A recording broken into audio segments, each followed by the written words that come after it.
Vocabulary सीखने का मेरा जो तरीका है वो मैं आपको बताता हूँ कि हुँ। मैं एक न्यूज़पेपर लेता हूँ। इससे हेजिटेशन तब बढ़ जाती है जब हम अपने जान-पहचान के लोगों से बात करते हैं। कि अंग्रेज़ों ने हमारे देश को इतना लूटा है, तोड़ा है, ठीक है? सब कुछ किया हाँ। है। तो हम इंग्लिश को भी तोड़ सकते हैं, कुछ भी कर सकते हैं, हमारा भी ये हक है। हर एक ना जो आप इंग्लिश बोल रहे हैं अपनी लाइफ में मेहनत करके ही वो स्टार्ट किया तो बिना हार्ड वर्क के कुछ होता नहीं। So that's why. हाँ, ये कि हमारे साथ इंग्लिश बोलने वाला नहीं होता। मोस्ट ऑफ लोगों के साथ यही होता हाय रमेश, हाउ आर है। Yes, I am good, I am very good. Okay. Yes, yes, yes. I'm Ramesh. I'm from Rajasthan. you?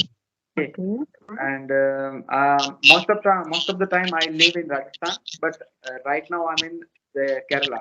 Sometimes I came in Kerala because my family live here. From my childhood, I'm really interested in speaking English. So English is my favorite subject, and Want to know about your English journey, like आपने कब कैसे and कहाँ से start किया? yeah, of course, of course. I will discuss that. Actually, till the standard of 12th in school, okay, I was not good at English. Okay, but yeah, I was really interested in to learn it. मैं school में था ना, तब मेरे को शौक तो बहुत था इंग्लिश का, लेकिन मैं सीख नहीं पाया क्योंकि वहाँ पर टीचर्स अवेलेबल नहीं थे और यूट्यूब भी उस टाइम चलता नहीं था। बहुत कम इंटरनेट नहीं था उस टाइम, तो मैंने कुछ इम्प्रूवमेंट देखा नहीं, किया नहीं। फिर उसके बाद जब मैं कॉलेज में गया, जोधपुर में गया, फिर मैंने वहाँ पर कोचिंग क्लासेस ली। ओके, तो कोचिंग क्लासेस लेते टाइम मैंने क्या है कि बाकी सब्जेक्ट कम पढ़े और इंग्लिश ज़्यादा पढ़ी मैंने। तो ज़्यादा फ़ोकस किया तो मेरी वोकैब्युलरी भी अच्छी हुई, मेरी ग्रामर भी बहुत अच्छी हुई। तो काम के साथ-साथ मैं इंग्लिश को मतलब इंग्लिश में इंटरेस्टेड था, तो किसी ने मेरे को सजेस्ट किया कि आप इंग्लिश पढ़ाइए ना, आप दूसरा काम क्यों कर रहे हो? आपको इंग्लिश पढ़ानी चाहिए। हुँ। तो मैंने सोचा अभी मैं स्कूल जॉइन नहीं कर सकता, कोचिंग सेंटर भी जॉइन नहीं कर सकता क्योंकि मैं बाहर ज़्यादा रहता हूँ, केरला में, गुजरात में, एक जगह रुकता नहीं हूँ। तो हुँ, हुँ। मैंने कहा अभी यूट्यूब पर स्टार्ट करते हैं, तो फिर यूट्यूब पर मेरा चैनल है लैंग्वेज ओशियन, वो मैंने चालू किया। तो मैंने उस वहाँ पर बेसिक इंग्लिश पढ़ाना शुरू किया। तो उसमें मेरा भी बेनिफिट होता है कि मेरे भी इंग्लिश इम्प्रूव होती है। जो भी लोग इंग्लिश बोलना सीखना चाहते हैं ना, उनको मेरा ये सजेशन है कि आप ना ग्रामर को एक हद तक आप अच्छा कीजिए, ठीक है? लेकिन ये नहीं है कि आपको ग्रामर अच्छी आती है तो आप इंग्लिश बोलना सीख जाओगे। नहीं, मेरा मेरा एक्सपीरियंस क्या है कि ना मैंने बहुत सारे ऐसे लोगों को देखा है जिनको ग्रामर में उनका हाथ बहुत परफेक्ट है, बट फिर भी उनको बोलने में प्रॉब्लम होती है। बट मेरा मानना है कि एटलीस्ट पहले स्पीकिंग स्टार्ट करो, ग्रामर पकड़ो बट नॉट टोटली ग्रामर। पहले स्पीकिंग स्टार्ट करो बिकॉज़ स्पीकिंग होता है, हमको सामने वाले को शो करना होता है कि हमको इंग्लिश आता है या नहीं, राइट? हाँ, हाँ। तो वही प्रॉब्लम मेरे साथ हुई। मेरी भी ग्रामर बहुत अच्छी थी, वोकैब्युलरी बहुत अच्छी थी, लेकिन बोलते टाइम मैं अटक जाता था। क्योंकि मेरे को बेसिक कन्वर्सेशन नहीं आती थी, बेसिक डेली लाइफ में जो बोलते हैं ना, वो नहीं पता। हुँ। तो फिर मैंने क्या है कि इसमें प्रैक्टिस करनी शुरू की। डेली यूज़ सेंटेंसेस होते हैं, उनकी प्रैक्टिस शुरू की और तो उससे काफ़ी फ़र्क पड़ता है। तो अगर कोई भी बंदा डेली यूज़ सेंटेंसेस अगर सीखता है, डेली अगर हुँ, प्रैक्टिस करते हैं तो उसकी डेफ़िनेटली इम्प्रूव हो जाएगी। फिर चाहे उसकी ग्रामर वीक हो, स्ट्रॉन्ग हो, उससे भी ज़्यादा फ़र्क नहीं पड़ता। हुँ, यस। ये कि हमारे साथ इंग्लिश बोलने वाला नहीं होता।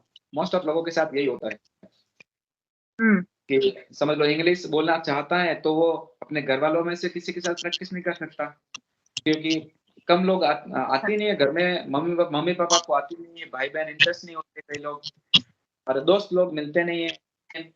तो हमें क्या करना चाहिए कि इंग्लिश से रिलेटेड जितने भी पेज बने हुए हैं इंस्टाग्राम पर या फ़ेसबुक पर या और कहीं पर पेज बने हो ना, तो उनके कमेंट सेक्शन में जाके हमें कमेंट करना चाहिए कि भई अगर कोई इंग्लिश कन्वर्सेशन करना चाहता है तो मुझसे बात कर सकता है। तो इस तरीके से हुँ। हमें वहाँ पर दोस्त मिल जाते हैं, वो दोस्त जो इंग्लिश में इंटरेस्टेड है, इंग्लिश बोलने में इंटरेस्टेड है। नेक्स्ट क्वेश्चन इज़ बहुत लोगों का कहना है लाइक जो विलेज एरिया में रहते हैं, जो मिडिल क्लास में रहते हैं, फैमिली से बिलॉन्ग करते हैं, उनका कहना है कि हम अफोर्ड नहीं कर सकते किसी कोचिंग क्लासेस का, ना ही ऑनलाइन क्लासेस का। तो क्या हम सेल्फ स्टडी या सेल्फ प्रैक्टिस से इंग्लिश सीख सकते हैं? तो क्या आपकी इसमें क्या राय है? Can you tell me? My suggestion is that spoken English सीखना चाहते हैं, इंग्लिश फिर उनका टारगेट है सिर्फ इंग्लिश बोलना आना चाहिए, तो वो यूट्यूब पर हाँ। सबसे बेस्ट है। ऑनलाइन प्लेटफॉर्म इज बेस्ट है, क्योंकि आपको यहाँ हुँ, पर कितने ही यूट्यूबर, कितने ही ब्लॉगर्स, कितने इंग्लिश स्पीकर, कितने टीचर मिल जाएंगे, क्योंकि उनको हुँ, ज्यादा से ज्यादा सुनना है। जितना ज्यादा सुनोगे उतना ज्यादा सीखोगे। हुँ। तो आज के बस टाइम में एफर्ट डालने की नीड है, फिर आपको सब चीज़ें आसान लगने लगेगी। एम आई राइट? बस ये या ये एंड ग्रामर तो चलो ठीक है कि हम मैनेज कर लेंगे, बट होता है कि vocabulary is very important on spoken English. So can you suggest me something about how we can boost our vocabulary power? Yes yes Because that is my favourite part in English. Okay, मुझे grammar सीखना भी अच्छा लगता है, और spoken English भी अच्छी लगती है, और ग्रामर भी अच्छा लगता है, मतलब वोकेबलरी भी अच्छी लगती है। तो वोकेबलरी सीखने का मेरा जो तरीका है वो मैं आपको बताता हूँ कि हुँ, मैं एक न्यूज़पेपर लेता हूँ, इंग्लिश का न्यूज़पेपर, हुँ, कोई भी द हिंदू या टाइम्स ऑफ इंडिया या और कोई भी ले लिया। अब उसका देखो, ईजी से ईजी पैराग्राफ होते हैं ना, वो फर्स्ट पेज पर होते हैं। फर्स्ट ओके, फर्स्ट पेज पर या तो क्राइम से रिलेटेड पैराग्राफ्स होंगे, या कोई ब्रेकिंग न्यूज़ से रिलेटेड, या जो अपडेटिंग जो अभी चल रहा है ट्रेंडिंग में, वो पैराग्राफ होंगे। वो ले सकते हो, या फिर न्यूज़पेपर में कोई भी आप पार्ट उठा लीजिए, एक जो भी आपको पसंद है, चाहे क्रिकेट पसंद है, चाहे क्राइम की खबरें पसंद है, चाहे हॉबीज़ की, जो न्यूज़ आपको पसंद है वो उठा लीजिए एक पैराग्राफ और उसको पढ़ना शुरू कर दीजिए। जितना हुँ, समझ में आता है ठीक है, अगर कोई वर्ड समझ नहीं आता तो उसको अलग से नोटबुक में लिख लीजिए, और फिर डिक्शनरी में से देखिए कि उसका मीनिंग क्या है।